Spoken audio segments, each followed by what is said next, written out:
Hello, so it's pretty late and I should probably be going to bed. I don't know what time it is actually, it's 1:11, so like 1 a.m. Yeah, just got covered because I've got nothing on. But I don't know, I've just been scrolling through my YouTube and it's changed and it's like I've just become aware of it. Um, it's like when we use social media, it's essentially just feeding us a diet of that which we consume most often because it's catering to our own needs. It's showing us what we're interested in or what we're tuning into the majority of the time, and that's what's gonna feed back to us. So if we go through a phase of like perhaps binge watching a certain TV show, and we do it through the means of the internet, then what's going to happen is that our social media is going to pick up on that and it's going to create a database of us, and it's going to add, well, it's already got a database, an online database for us, but what it then does is it adds all of those different videos and all of that content into that database, and it feeds us more, it feeds us back more of what we've been watching.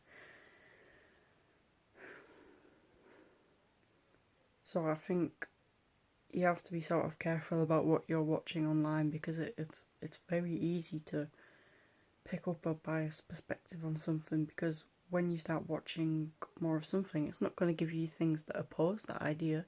It's not going to show you things that go against exactly what you're tuning into. It's going to show you the things which you agree with and the things which you watch most, because presumably that's those are the ideas that have had the biggest influence on you because you carry on to watch them. And perhaps it's just for your own enjoyment, but it can go deeper than that.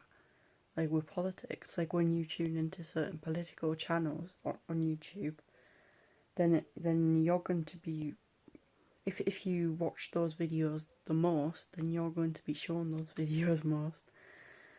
And I don't know, I feel like the internet's such a weird place. It's so deep and it's so big and it's so small because it's concentrated down into this like little device almost, and but there's so much there.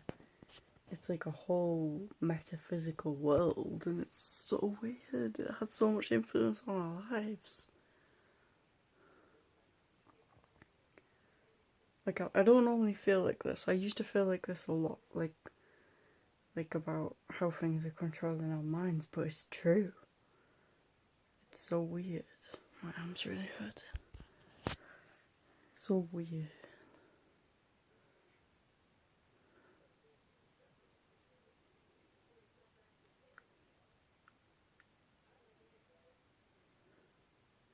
See, I'm trying not to have an existential crisis.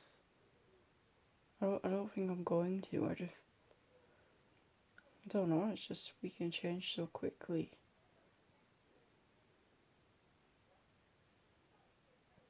And the fact that I'm really realizing this makes me doubt whether anything's actually true.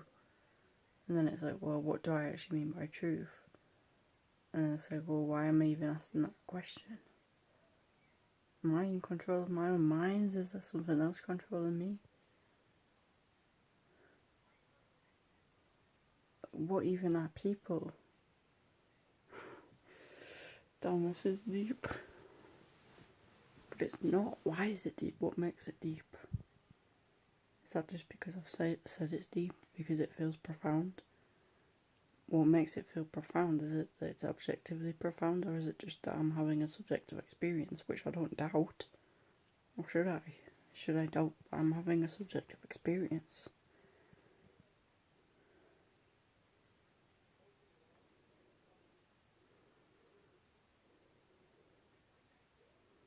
I just don't know. Don't have any of the answers, unfortunately. It's so weird.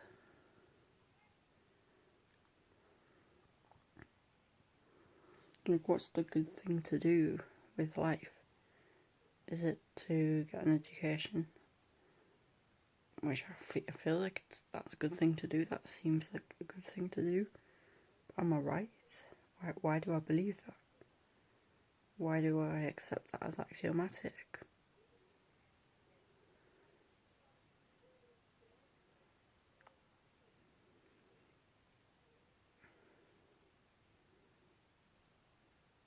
I don't know. Should I be accepting that as a truth? Or I guess we can look at alternatives. What's the alternative if you don't get an education? You have the possibility of getting a job, but it's not really the possibility of getting a job which you might want to get. Like if you go down an education path that you're interested in, then you're more likely to get a job in that sort of domain, and that's presumably going to make you live a more fulfilled life. Because, yeah, but like, what if you don't know what you want? Then you're just sort of going nowhere, and then you create a goal, and then you go in somewhere. You've got something to aim towards, and it may not be an objective goal. It may not be, I mean, it may not be objectively good that you have that goal, but the fact that you actually have a goal, it gives you as an individual something to work towards, and it doesn't matter whether that's meaningful in the grand scheme of things. It just matters that it's meaningful to you, and that's good. If something's meaningful to you, and okay, perhaps it can't just be meaningful to you, perhaps it has to be more meaningful than that. It has to also be meaningful to other people around you, because we're like a social species, aren't we? And I feel like that's axiomatic, like undeniably.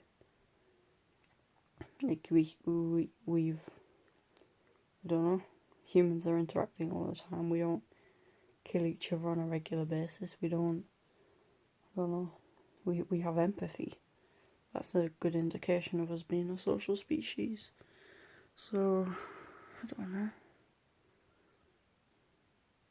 So our action can't just be meaningful to ourselves, but it sort of we have to take into account other people. And we have to make sure it doesn't harm them. But then is that a good way to look at it? What constitutes harm? And who's to say what constitutes harm? Because what if harm's subjective, then you're going to have disagreement around what constitutes harm. And that's going to stop people from, well, you're going to have a certain group of people who are perhaps the most powerful deciding what constitutes harm, and that's going to stop people doing things which they don't perceive to be harmful. If that makes sense, I don't know.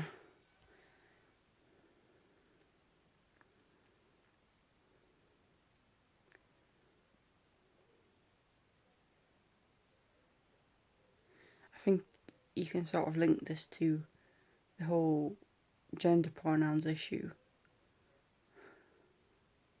Is that even a big issue, or do I just perceive that as a big issue because of the types of media that I tune into?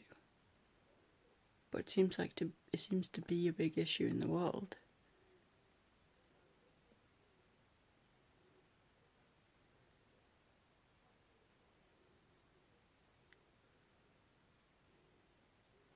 See, what even makes something an issue?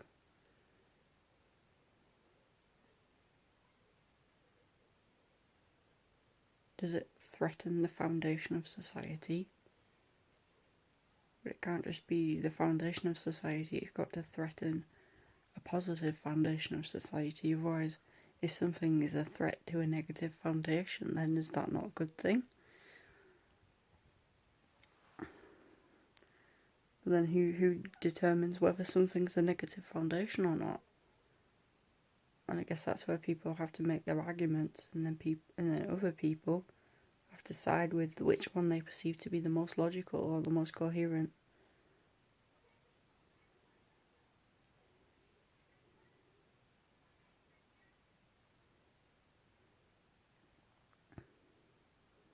I don't know. Is it meaningless that I'm just sat here speculating about these things? Or does it have meaning?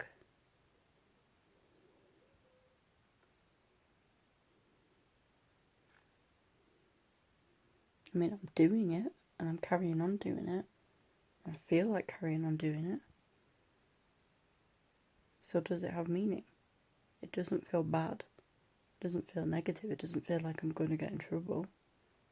It doesn't feel like I'm breaking any sort of moral codes by sitting and making a video, speculating just, I guess, what seems to be philosophy.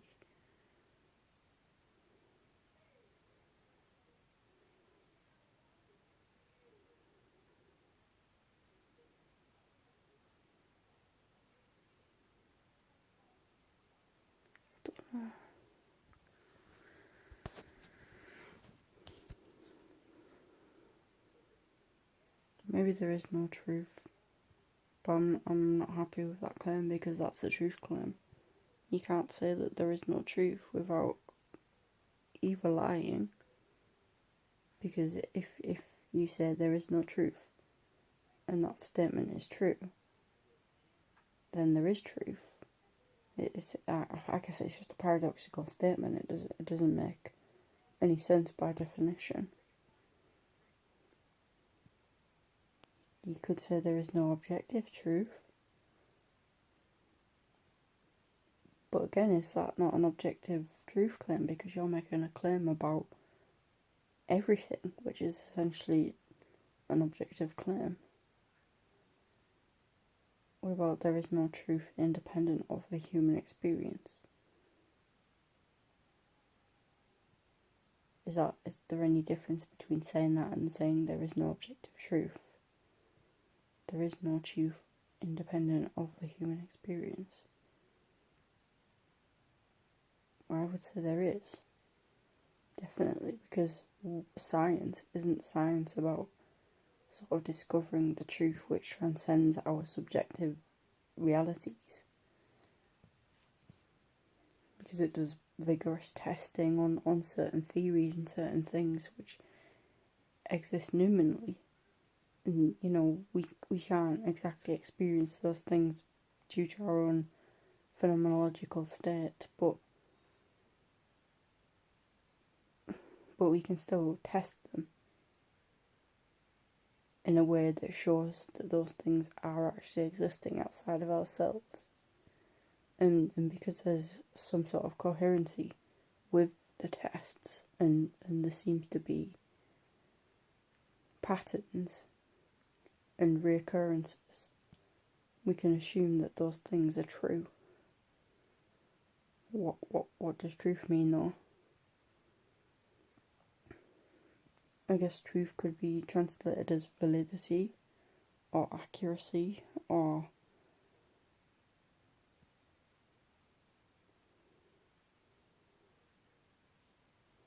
is truth just a matter of language?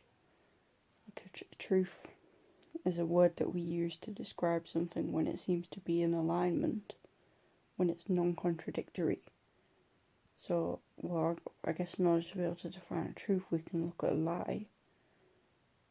So a lie is when things aren't coherent.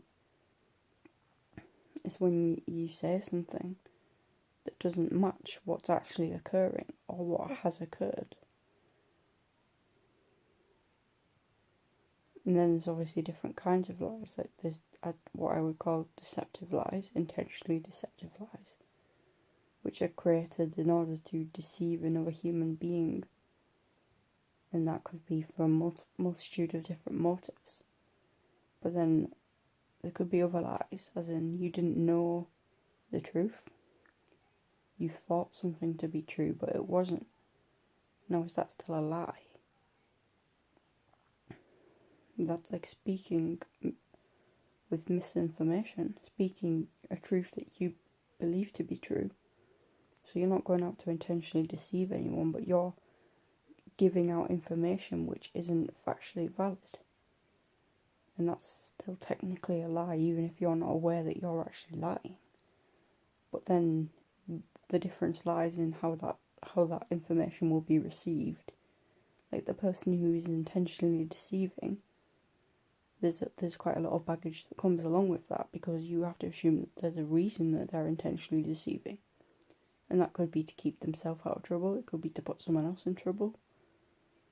And obviously the consequence of that is going to be much harsher than someone who's lying because they believe that their lie is the truth. And it's like, can you really blame the person for that?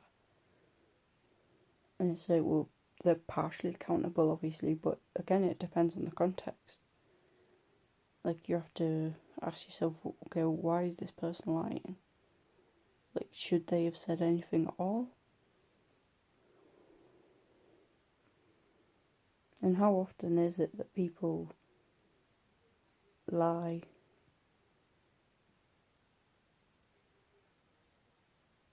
and they aren't actually aware of the truth? I guess those are the sorts of times that we just brush off because they don't really have that much impact. Like, the things that are worth lying about are the things that people are aware of the truth, but they want to lie about it to keep themselves out of trouble, or however many other ways they can possibly deceive someone.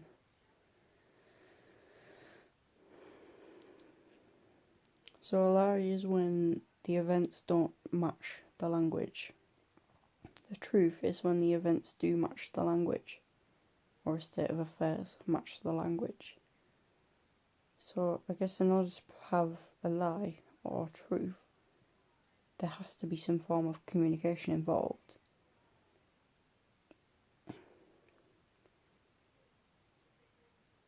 So is there truth that exists numerally from the human experience?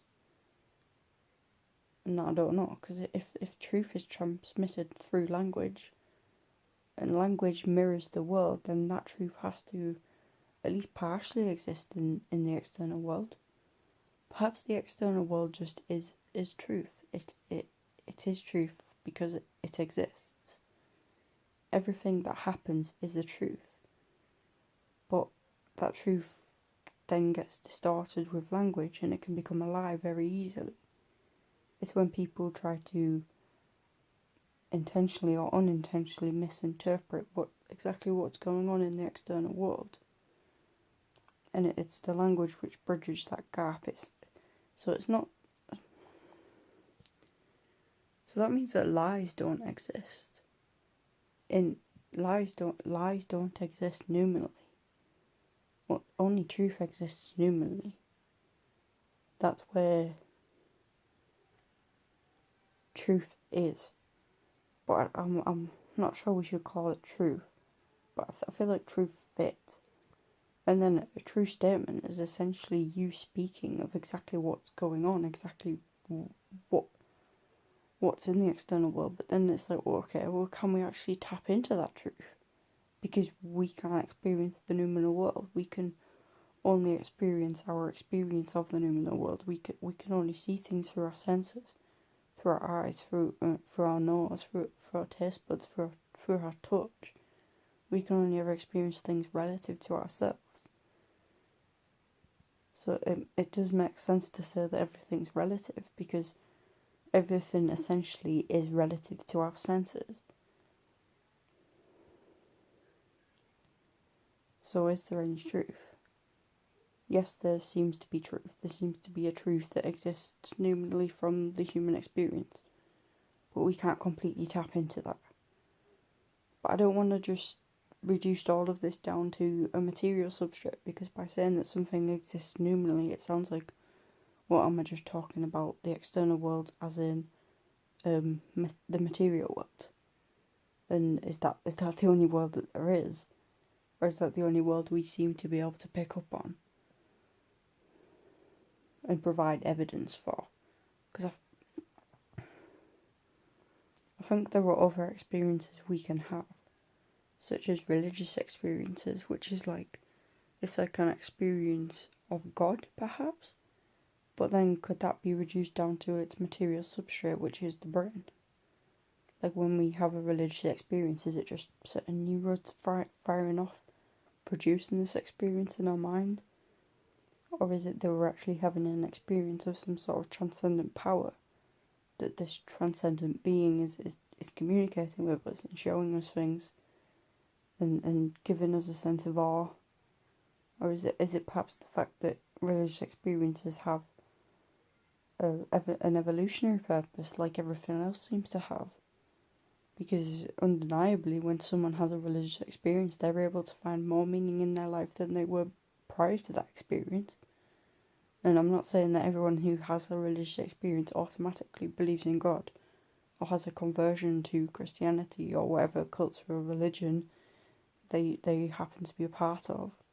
I'm not saying that's the case, but I think most people who do have religious experiences certainly become more open. And I think there's actually studies about people who, I can't remember the exact details, but I believe that there was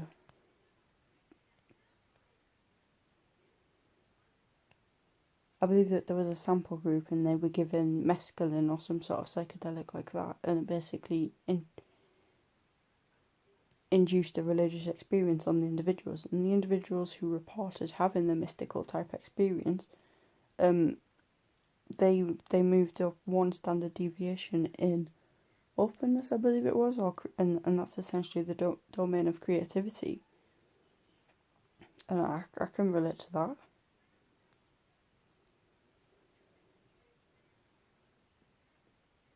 And I can also relate to the idea that spiritual or religious experiences also increase the meaning in life. Like, because I know now I doubt the fact that there's meaning to life. But I'm not completely ruling it out. I'm not completely nihilistic. I did feel completely nihilistic last year, actually. I completely lost myself. I don't know. I feel more on track now, though. I feel more balanced, and I know I'm not completely there. I don't think I ever will be, but that's okay. But I felt really unstable last year.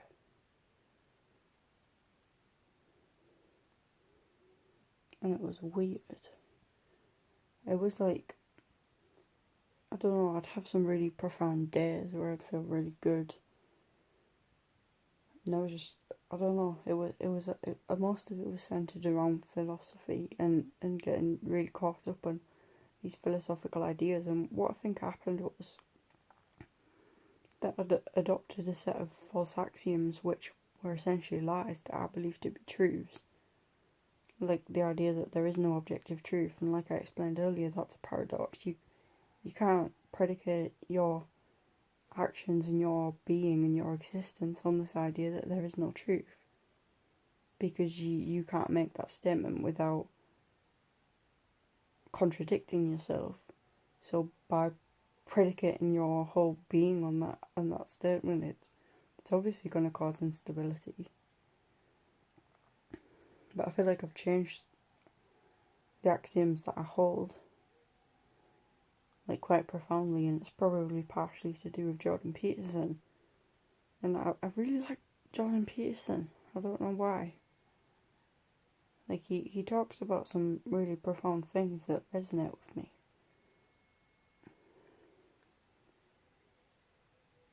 And I don't know if he's right.